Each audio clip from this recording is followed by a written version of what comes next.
students. I hope you all are fine. You all are well at your places, doing well and taking care of yourself, because this is a time you need to take care of yourself and obey your parents and watch your classes every day and listen to your teachers. So this is your computer class and we were doing chapter number 1, progression of computer.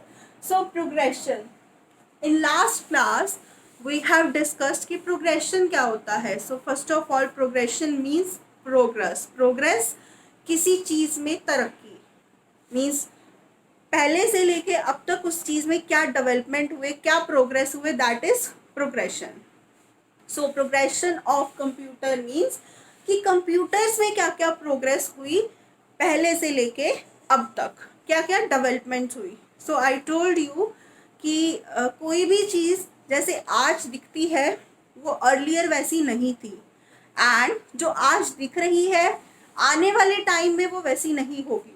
Means there will be updations. जैसे आपका mobile phone है, अगर हम mobile phone की बात करें तो earlier mobile phones नहीं होते थे. We use to have landline. सिर्फ लैंडलाइन होती थी जो आपके घर पे फ़ोन होते हैं, एंड लैंडलाइन से भी पहले कई घरों में लैंडलाइन भी नहीं होता था. Means we used to have only one landline in one society or one colony, and people used to call over the phone and we get to receive the call to our neighbor's house और किसी और के घर जाके हम वो phone सुनते थे. Earlier it was like that. फिर धीरे धीरे लैंडलाइन शुरू हुई. लैंडलाइन के बाद धीरे धीरे मोबाइल फ़ोन्स भी ऐसे नहीं थे, सिर्फ कॉल सुनने के लिए, कॉल अटेंड करने के लिए एंड नंबर डायल करने के लिए होता था. आज तो इतनी सारी एप्लीकेशंस हैं, गेम्स हैं, बट अर्लियर ये सब कुछ नहीं था. सो जो चीज़ आज दिख रही है वो कल वैसी नहीं थी, और आने वाले टाइम में और इम्प्रूवमेंट होती है. जैसे आज हमारे पास कोई फ़ोन है, उसका लेटेस्ट मॉडल कल फिर आएगा, मार्केट में लॉन्च होगा, and after we can say 2 months or 3 months, again a new model of the phone will be there, new model of a watch will be there, new type of अगर हम घर में furniture की भी बात करें तो अर्लियर पुराने मॉडल का फर्नीचर होता था, and now there is development. Different different तरह के sofa sets you can see, different different तरह के bed you can see, different different तरह के dining table you can see. So कोई भी चीज़ पहले जैसी थी, now it is not like that. और आने वाले टाइम में again the same thing will happen, development were there. So same ऐसे कंप्यूटर में भी डेवलपमेंट हुए हैं. सो कंप्यूटर कहाँ से स्टार्ट हुआ था? अर्लियर कंप्यूटर एक कैलकुलेटिंग डिवाइस कहा जाता था. So I told you in last lecture as well, हमने डिस्कस किया था कि कंप्यूटर की शुरुआत कहाँ से हुई थी. It started with the invention of abacus. Abacus की इन्वेंशन के साथ इसकी शुरुआत हुई थी, एंड करते करते अबैकस के बाद we get Pascaline machine which was invented by Blaise Pascal. Lebanese calculator जिसको हम बोलते हैं लेबनीज मशीन बोलते हैं, जिसके इन्वेंटर थे गॉटफ्राइड लेबनीज. एंड उसके बाद चार्ल्स बेबेज के analytical engine, difference engine, and we get to know about lady Augusta Lovelace. She was the first programmer. Herman Hollerith की टैबुलेटिंग मशीन जिसके अंदर पंच कार्ड यूज़ हुए थे. And after that different generation of computer. There are 5 generation of computer as I told you. So first generation के computer बहुत heavy थे, बहुत बड़े थे. They take a full room, एक पूरा रूम लेते थे वो स्पेस, और इतने हैवी थे कि उनके अंदर से इतनी हीट जनरेट होती थी. सो उसके अंदर और थोड़ा सा डेवलपमेंट हुई, उसको थोड़ा और मॉडिफाई किया गया, छोटा किया गया, थोड़ा कम्पैक्ट किया गया, और उसकी स्पीड के ऊपर वर्क किया गया. सो उसको थोड़ा सा और इम्प्रोवाइजेशन उसके अंदर लाके then second generation, then third generation, and with some improvisation, with some development, different generations are there that we will discuss. Even I will show you the devices as well which were used in these generations. So be with me students so that I can show you which kind of devices were used in these 4 or 5 generation of computer, and where the computer was earlier and where we are now. So be with me on my screen. Students, we have started with the progression of computers, your chapter number 1. Progression means, I told you in your last lecture, progression means progress. So progress in the field of computers. So earlier it was known as calculating machine. Computer को calculating machine कहा जाता था. So the history of computers started with the invention of abacus. So the first calculating device, it was abacus, and it was made up of a wooden frame and with the help of beads in it, that is used to do the calculation as well. Even these days you can see abacus, that it is a frame of wooden frame material and beads in it, so that it is used to do the calculation. Means we can do addition, subtraction, multiplication with the help of abacus. So it was earlier the invention of computer, like history of computer started with calculating device. So first calculating device, it was abacus. After that, invention took place of Pascaline machine. It was invented by Blaise Pascal, a mathematician named Blaise Pascal, जिन्होंने Pascaline machine की invention की. The picture you can see on the screen, that is Pascaline machine. So Pascaline machine को input कैसे दी जाती थी? As you can see on the picture, इसके ऊपर ये round dials हैं.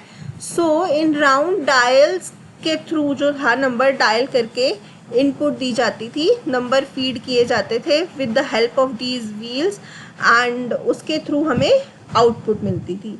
सो this is Blaise Pascal Pascaline machine. तो after Pascaline machine, Leibniz calculator इसको कहा जाता था, and it was invented by Leibniz, it was invented by Gottfried Wilhelm Leibniz, उनका नाम था, और उन्हीं के नेम के ऊपर इसका नाम, मशीन का नाम पड़ा था, that is Leibniz step recorder. So in 1672 a mathematician name Gottfried Wilhelm Leibniz, उन्हीं के नाम से इसका नाम था. उन्होंने एक डिजिटल मैकेनिकल कैलकुलेटर की इन्वेंशन की, जिसका नाम उन्होंने रखा step recorder. So it is known as the first calculator as well, और इसको यूज़ किया जाता था एडिशन, सब्ट्रैक्शन, मल्टीप्लिकेशन और डिवीजन के लिए. As you can see the machine on the screen as well, इसका नाम था step recorder, and it was invented by Gottfried Wilhelm Leibniz. उन्हीं के नेम पे उन्होंने इसका नाम रखा था. उसके बाद चार्ल्स बेबेज, जिनको आप फादर ऑफ कंप्यूटर के नाम से जानते हो, उनका difference engine and analytical engine की इन्वेंशन की. So first of all, Charles Babbage का एनालिटिकल इंजन था. इन 1822 चार्ल्स बेबेज ने एक स्टीम ड्रिवन कैलकुलेटिंग मशीन की इन्वेंशन की थी. दैट वाज एक पूरे रूम के साइज़ का था, जिसको उन्होंने डिफरेंस इंजन बोला. And it took at least 10 years for this project. 10 साल उनको इस प्रोजेक्ट पे लगे, बट वो मशीन कभी एक रियलिटी नहीं बन पाई. That was difference engine. And उसके बाद 1833 में ही invented a machine called analytical engine. उन्होंने एनालिटिकल इंजन की का इन्वेंशन किया, जो कि एक फर्स्ट स्टेप था मैकेनिकल कंप्यूटर की हिस्ट्री में. So difference engine and analytical engine, it is an automatic machine mechanical calculator design to tabulate polynomial functions, invented by Charles Babbage, who is known as the father of computer, and it is the first mechanical computer. इसको first mechanical computer हम बोलते हैं. So this was the model of the first mechanical computer that came into know, और इसीलिए उनको father of computer बोला जाता है. उसके बाद she is the Lady Augusta Lovelace. She is known as the first computer programmer. और why she is known as the first computer programmer, क्योंकि because जो एनालिटिकल इंजन था चार्ल्स बेबेज का, उसके पीछे की जो प्रोग्रामिंग थी, the programming given, that programming was given by the Lady Augusta Lovelace in the form of binary number. So it is written there as well कि in 1840 Lady Augusta Lovelace suggests to Babbage that he use binary system, कि उनको binary system use करना चाहिए. She write program for the analytical engine, जो analytical engine था Charles Babbage का, उसके लिए उन्होंने प्रोग्रामिंग की. And she is known as the first computer programmer for which she has done the programming for analytical engine. After that, Herman Hollerith tabulating machine. That tabulating machine was invented by Herman Hollerith. And इसके ऊपर ये जो tabulating machine के ऊपर you can see the punch card, इसके ऊपर punch card थे जिनकी हेल्प से जो थी कैलकुलेशंस होती थी. सो हरमन हॉलीरथ की ये machine is also a very like big invention in history of computers. And after that we will learn about the history of computers, like generation of computers. So in generation of computers, Harvard Mark. So ये जो Harvard mark 1 computer था, जिसको कहा जाता है कि this was part of first generation computer and that was invented by Harvard, professor Harvard इनका नाम था. सो in 1944, Professor Howard built the first electromechanical computer named Mark 1. Mark 1 नाम का उन्होंने एक कंप्यूटर इन्वेंट किया था एंड इसके अंदर पंच कार्ड यूज़ हुए थे. And this is the part of your first generation computer. And after that ENIAC, electronic numerical integrator and computer, the full form of ENIAC. So that this is also your part of first generation computer. It was the first electronical general purpose computer completed in 1946 and it was a size of one whole room. So first generation के जो computers थे they were very like big in size. और ये जो ENIAC आपका जो part of first generation computer है mechanical computer, सो इसके अंदर 18,000 वैक्यूम ट्यूब्स यूज़ हुई थी and it filled one whole room, एक पूरे रूम के जितना बड़ा था. और इसके अंदर 18,000 vacuum tubes were used and it is made by John Presper Eckert and John W. Mauchly. So they were the inventors, as you can see on the screen as well.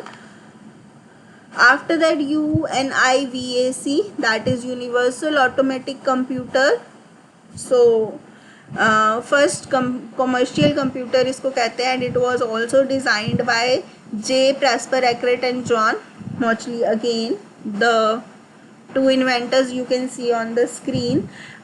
And इसमें UNIVAC में 5200 vacuum tubes were used.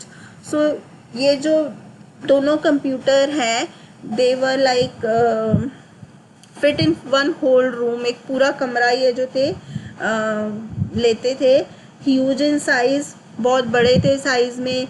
Very expensive, बहुत expensive थे और vacuum tube से बने हुए थे and बहुत इलेक्ट्रिसिटी कंज्यूम करते थे, बहुत हीट जो थी ये प्रोड्यूस करते थे. सो दैट इज़ वाई इसके बाद जो था सेकेंड जनरेशन कंप्यूटर्स जो they came in to know. So the first generation computers as you can see कि ये वैक्यूम ट्यूब्स, ये वाली vacuum tubes were use and you can imagine कि अगर किसी कंप्यूटर के अंदर these kind of 18,000 vacuum tubes were if it is use, so how much big the computer is and vacuum tubes में से कितना हीट निकलती होएगी. तो ये सब चीज़ें, that is why they are very expensive and produce lot of heat and बहुत सारी इलेक्ट्रिसिटी लेते थे, एक्सपेंसिव बहुत थे. तो इस वजह से उसके बाद second generation computer came in to know. तो सेकेंड जनरेशन कंप्यूटर में वैक्यूम ट्यूब्स की जगह ट्रांजिस्टर्स यूज़ किए गए. So vacuum tubes were replaced by So that second generation computer कब से start थी? It starts from 1956 to 1964. So transistors were used and इसमें magnetic tapes used हुई थी डेटा स्टोर करने के लिए। कंपैरेटिवली जो थे फर्स्ट जनरेशन के स्मॉल साइज़ था और फास्टर थे, थोड़े से रिलायबल थे, so that is why they came into know. उसके बाद थर्ड जनरेशन कंप्यूटर नोन में आए। तो थर्ड जनरेशन कंप्यूटर में ये आईसी चिप्स यूज़ हुई थी। As you can see on the screen, ये these IC chips were use. ये वाइट कलर की एंड गोल्डन गोल्डन ये पिन्स ही आप देख रहे हैं, ये सारी integrated circuit were used. So इसमें इंटीग्रेटेड सर्किट यूज़ हुई जिसकी वजह से ये और भी ज़्यादा साइज़ में स्मॉल हो गया। सो इसके फीचर्स क्या थे कि इंटीग्रेटेड सर्किट यूज़ होने की वजह से साइज़ इसका रिड्यूस हो गया और स्पीड इसकी बढ़ गई एंड ऑब्वियसली वो हीट कम प्रोड्यूस करते थे। सो दे वर मोर रिलायबल और अफोर्डेबल थे, इतने एक्सपेंसिव नहीं थे। उसके बाद fourth generation computer came into know. तो फोर्थ जनरेशन कंप्यूटर्स में these microprocessors were used. So the microprocessor were used came into know in fourth generation computer. So fourth generation computer जब known में आए तो माइक्रो प्रोसेसर की help से ये और भी ज़्यादा साइज़ इनका स्मॉल हो, हार्ड डिस्क डलने लग गई डेटा स्टोरेज के लिए। तो साइज़ छोटे होने की वजह से they fit on a table as well. जब टेबल के ऊपर इनकी फिटिंग आने लग गई, सो इसको यूज़ करना आसान हो गया। It become very easy to use. And उसके बाद फिफ्थ जनरेशन कंप्यूटर जो थे, fifth generation computer, it is based on artificial intelligence, means nowadays which we are using. So cost कम हो गई, साइज़ छोटा हो गया, स्पीड बहुत तेज़ हो गई and now even fifth generation is still going on. This is artificial, based on artificial intelligence. So again we are like repeating the first generation, second generation of computers. So first generation में mainly the things are कि vacuum tubes were use, जो कि बहुत heavy थी vacuum tubes, और उसकी वजह से कंप्यूटर्स जो थे बहुत बड़े बहुत बड़े बन जाते थे, एक कमरे का पूरा साइज़ ले लेते थे। और वो जब वैक्यूम ट्यूब्स इतनी यूज़ होती थी तो वो बहुत हीट प्रोड्यूस करती थी। हीट प्रोड्यूस करने की वजह से बहुत गर्मी वो रिलीज़ करते थे और बहुत एक्सपेंसिव थे, क्योंकि इतनी सारी वैक्यूम ट्यूब्स यूज़ हो रही हैं तो दे वर वेरी एक्सपेंसिव। उसके बाद इस चीज़ को देखते हुए कि इतनी वैक्यूम ट्यूब्स यूज़ हो रही हैं, इतने महंगे हैं, हीट प्रोड्यूस कर रहे हैं, तो सेकेंड जनरेशन कंप्यूटर में ट्रांजिस्टर्स वर यूज्ड। तो ट्रांजिस्टर्स की वजह से उनका साइज़ थोड़ा सा और कॉम्पैक्ट हो गया, थोड़ा सा और छोटा हो गया। सो छोटा होने की वजह से थोड़े स्पेस कम लेने लगे, एक्सपेंसिव भी थोड़ा सा लेस एक्सपेंसिव थे, थोड़े से फास्टर थे, उसकी वजह से उसकी कंपैरेटिवली फर्स्ट जनरेशन के comparatively. And then third generation, I told you integrated circuit were use. मतलब ये इसके अंदर जो ये चिप्स लगी हुई हैं इंटीग्रेटेड सर्किट्स, ये जो आप देख रहे हो गोल्डन आपको पिन सी नज़र आ रही हैं, ये ब्लैक एंड ऑल ये सारी। सो इंटीग्रेटेड सर्किट यूज़ होने की वजह से उसका साइज़ और ज़्यादा कम्पैक्ट हो गया, स्पीड और ज़्यादा बढ़ गई, अफोर्डेबल हो गए, so it become very easy to use. उसके बाद फोर्थ जनरेशन कंप्यूटर में माइक्रो प्रोसेसर यूज़ होने लग गया, जिसकी वजह से उसका साइज़ बिल्कुल कॉम्पैक्ट हो गया और it fit on the table and it is very easy to use. So small in size and could be placed on a table. Data storage hard disk में होने लग गई, so it become very easy to use and it is very reliable. And after that I told you fifth generation, it is based on the artificial intelligence. VLSI technology was used to develop more powerful microprocessor to improve the speed. इसकी speed को improve किया गया, cost को जो था कम किया गया, performance इसकी इंक्रीज की गई। So nowadays we are using fifth generation computer. So these are the generation of the computers and this is on your book page number, you can have a look on your book from page number like 6 to 12. So we have done today 6 to 12 you can read it, and in your next class we will learn about your modern computers, जो today's computer हम use कर रहे हैं, and then we will move forward with the book work. So till the time, read the chapter, and we will meet next week. Bye students.